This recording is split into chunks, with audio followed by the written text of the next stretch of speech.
आया था ये रजूआत करवा पर મને એમ ખ્યાલ આવ્યો કે સ્ટુડન્ટ્સ પાસે આખી માહિતી નથી.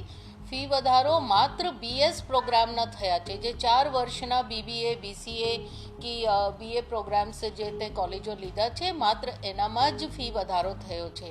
કોઈ ગ્રાન્ટેનેડમાં ફી વધારો થયો નથી, કોઈ પીજીમાં એચપીપીમાં કોઈ જગ્યા ફી વધારો થયો નથી.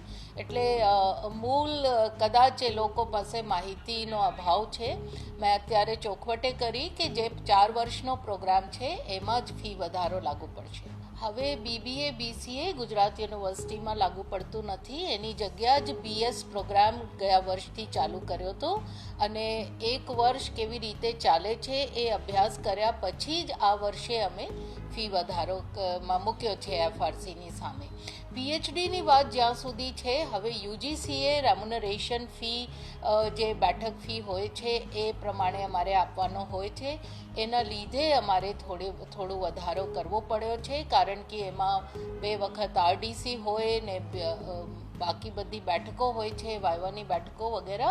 એના લીધે જ ખાલી બ્રેક ઇવન લાવવા માટે જ પીએચડીમાં મિનિમમ વધારો કરવામાં આવ્યો છે.